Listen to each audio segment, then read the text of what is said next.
Muchas gracias por invitarme a participar en estas jornadas. Sí que es cierto que se me ha degradado. Inauguraba cuando empezó el programa estas jornadas como director del departamento y ahora me han dejado en el café para todos, que decía Antonio, de las 4 de la tarde. Por tanto, agradecido y además con ganas de volver a la universidad, de poder volver a debatir después de casi un mes que llevo fuera de esta casa, dedicado pues, a otros quehaceres que tienen que ver con la comunicación en el ámbito de la Comunidad Valenciana. A mí lo que me corresponde o la reflexión que pretendo dar aquí es la que tiene que ver con medios de comunicación y constitución democrática. Lógicamente, para intentar avanzar o profundizar en este ámbito, sobre todo debemos proyectarnos en dos cuestiones fundamentales. Una, en lo que tiene que ver cuáles son los contenidos que han recogido o que pueden llegar a recoger las constituciones en esta relación medios de comunicación, constitución o constitución democrática. Y por otra parte también no voy a dejar de caer en la tentación de entrar un poco en cuál es el papel actual de los medios de comunicación en el proceso o cambio constitucional, como queramos llamarlo. Primero de ellos, ¿cómo ha sido o cuál ha sido esta relación? ¿Cómo se ha recogido el tema de los medios de comunicación en las constituciones hasta el momento? Aquí hay que decir que ha habido una evolución evidente por la sociedad, pero siempre con un miedo implícito a cómo y de qué manera se regulaba.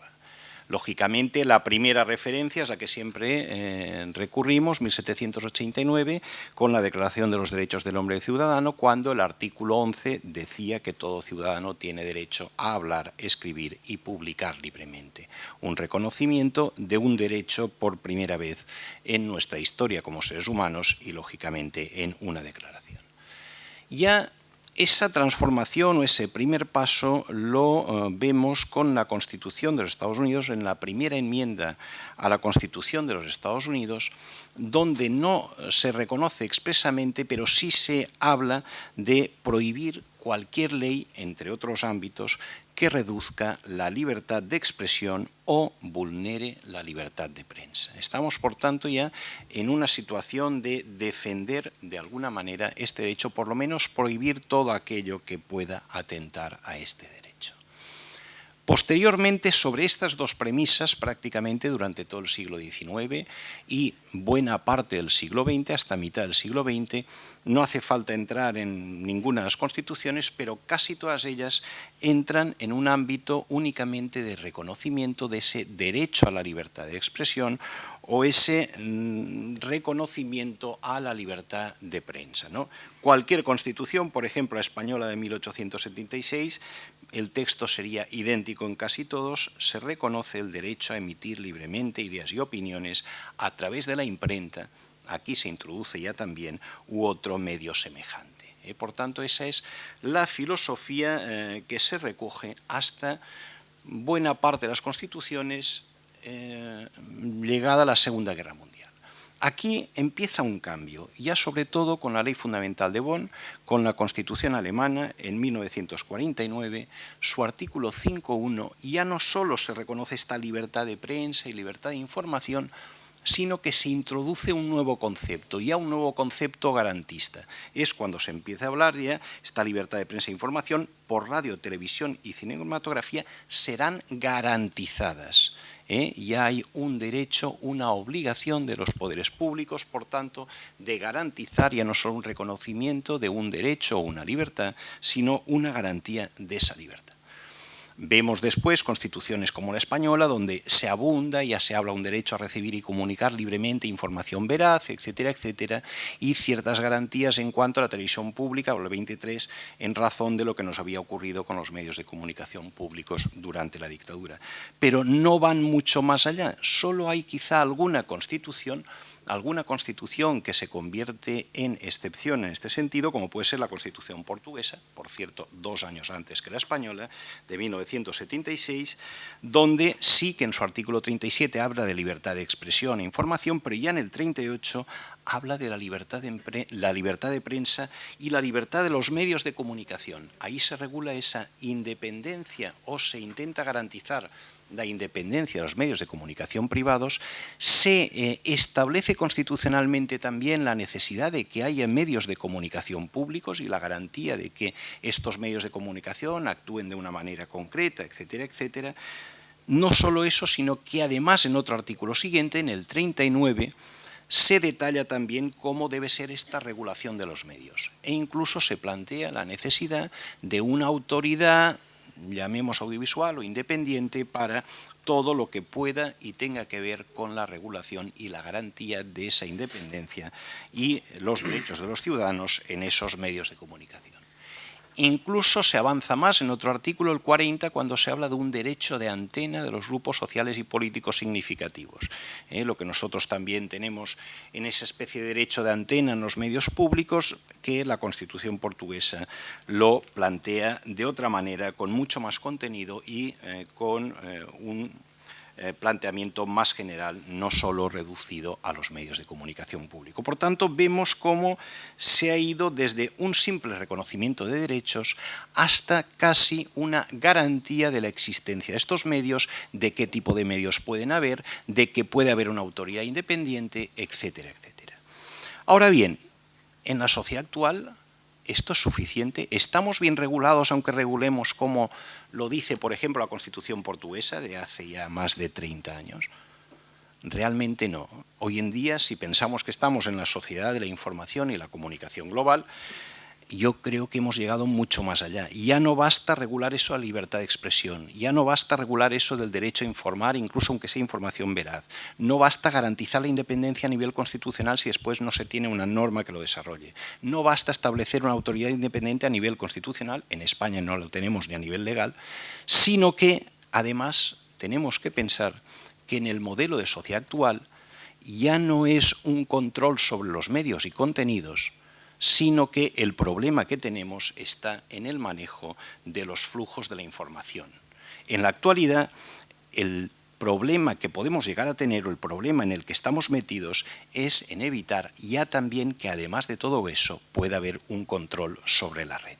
Si no se regula eso, si no se avanza desde la misma Constitución en establecer un marco general que pueda defender los derechos de todos y cada uno de los ciudadanos en esa libertad y derecho a recibir y comunicar libremente información, nos encontraremos con que pueda haber en ese manejo del flujo de información, en ese manejo del control de la red, un punto importante donde los ciudadanos estemos fuera de juego y el manejo de ideas, opiniones y otro tipo de ámbitos sea realmente difícil. Por tanto, cualquier texto constitucional, cualquier reforma constitucional que pretendamos o queramos hacer hoy en día, deberemos además tener en cuenta todas estas cuestiones. En un intento de avanzar en el contenido y que no me pase como un buen parlamentario que le digan aquello de 5 minutos, yo no sé resumir en 5 minutos todo, la segunda parte, es decir, vale, sentado lo que ha habido en las constituciones, segunda parte, ¿y cómo han jugado los medios para que haya o no haya una reforma constitucional y de qué manera han jugado? Ahí yo siempre me hago la pregunta, ¿qué ha sido primero?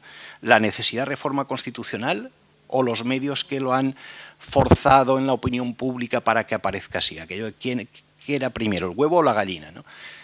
Sabemos que desde Aristóteles lo del huevo era la gallina, perdón, que después con Stephen Hawking se acaba diciendo el huevo y hoy en día sabemos que es el ADN. Efectivamente, más o menos es el ADN. O sea, hoy en día, para llegar a todo eso, ha tenido que haber una constitución que está y existe, una constitución que es muy rígida, una constitución cuyos cambios y reformas express la han degenerado, una constitución que ha servido para un uso y abuso de derechos, una constitución que, bueno, que está y se le sigue esperando que esté en muchos aspectos y en otros esperamos que no esté. Por tanto, la Constitución en sí misma ya es un motivo suficiente para que podamos plantearnos si es necesario o no, pero es que además de eso ha habido todo un conjunto de movimientos sociales en esa segunda parte de la cadena de ADN, desde el 15M, las plataformas, las mareas, los Salvem o incluso lo que pueda ser Societat Civil Catalana, etcétera, etcétera, donde se plantean, digamos, reivindicaciones que van más allá del propio texto constitucional. Y por último, los propios medios de comunicación.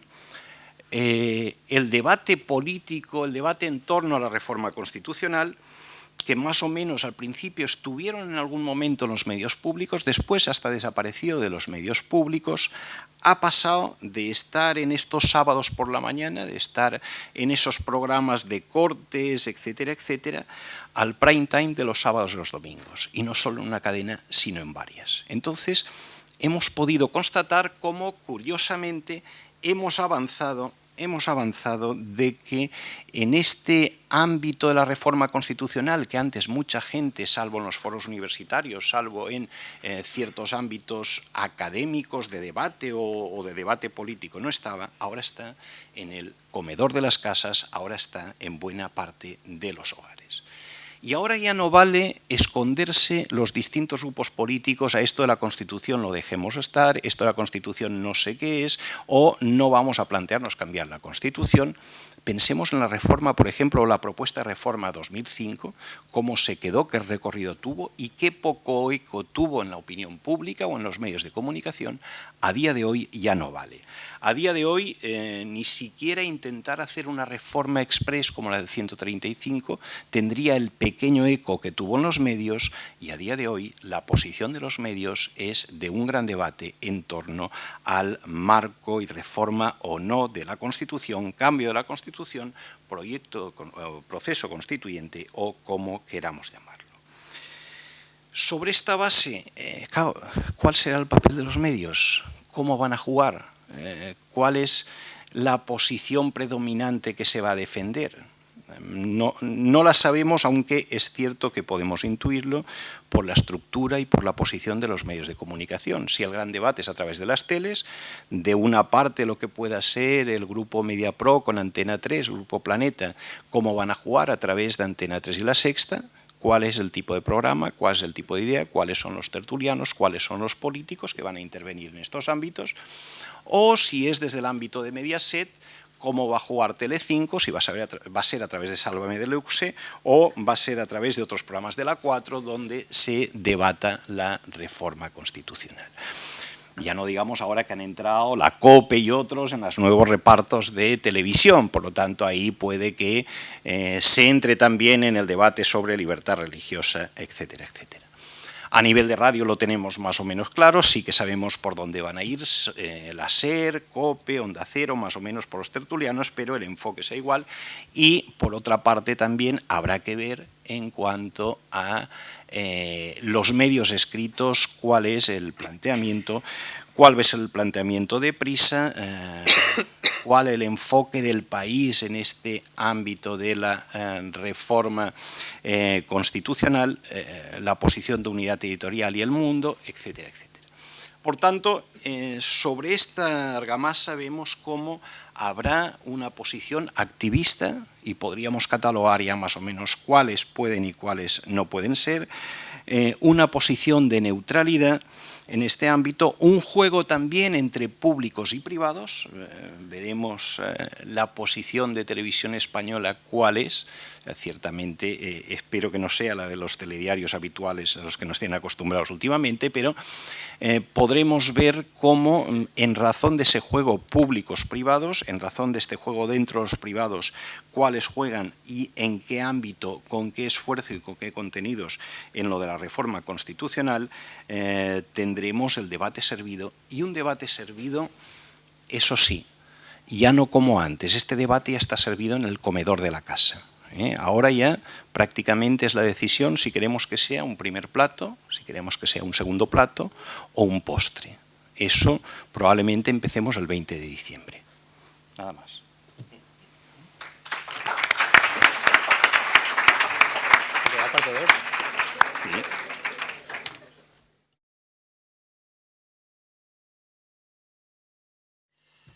El papel manipulador, bueno, difícil. Salvo que lo pongan en Sálvame Deluxe, el resto dependerá de los intervinientes. Los medios de comunicación, es evidente que cada uno tiene sus intereses. La estructura de medios de comunicación en España es una estructura muy condicionada, donde los medios de comunicación públicos a nivel estatal, Televisión Española, las garantías de independencia no son muchas. El proceso que hubo a partir de 2006, más o menos, yo creo que ha quedado bastante trucado. Y los medios privados, pues bueno, sabemos perfectamente el grupo Mediaset sobre qué bases está y sobre quién es accionista mayoritario. Dentro de lo que es el otro grupo, Antena 3 o A3 Media, bueno, pues el porcentaje que pueda tener Planeta, el porcentaje que pueda tener Mediapro o la parte que tiene la Fundación Bertelsmann, pues bueno, condicionan también cuál pueda ser su posición respecto a un cambio importante, y ahí sí que igual habría que jugar entre si es un cambio de constitución, es un proyecto constitucional, veremos dónde juegan. Este proceso puede que se dé ya con las nuevas concesiones de televisión, por lo tanto entrarán otros actores que querrán tener una participación activa política, con debates, como ya lo están demostrando ahora en algunos canales, por lo tanto ahí habrá un debate más de freno, más de cuestión ideológico-religiosa. Por lo tanto, la posición es evidente que se va a jugar, se va a jugar. Será... Si no hay una variable pública importante que depende del resultado del 20D, donde la televisión pública se lance en todos los ámbitos a una intervención transparente, clara, de debate público, etcétera, los medios privados no puedo ni debo, y más desde mi posición actual, predecir cuál será su posición, pero intuyo por dónde puede ir el debate en torno a la reforma constitucional o al proceso constituyente. Sí, precisamente lo que intentaba defender es esto. Yo creo que nuestra Constitución del 78 en esto se queda muy para atrás, por ejemplo, de la Constitución portuguesa realizada 2 años antes. Aquí hay un miedo atroz a la regulación del tema de los medios, por tanto, debería en cualquier movimiento o cambio constitucional abordar de manera muy clara, en una línea que se ha aprobado además en otros países. Yo incluso ahora avanzaría más, ya no solo con el tema de derecho a recibir información, sino el tema de los flujos de información a través de la red, pero se puede perfectamente garantizar la existencia de unos medios de comunicación públicos y además unos medios de comunicación públicos plurales e independientes, ya no solo desde la propia regulación, sino marcando las pautas en las constituciones democráticas. Debería, es más, yo en esto soy de los convencidos, pero yo creo que en eso es una parte que nos jugamos nuestro futuro, buena parte de la sociedad actual, de la opinión pública, al final de las actitudes y valores de la opinión pública, se proyectan a través de la red y a través de los medios de comunicación. Por lo tanto, en la misma esencia de la democracia está en garantizar estos principios, garantizar estas libertades y garantizar estos derechos. Se puede hacer.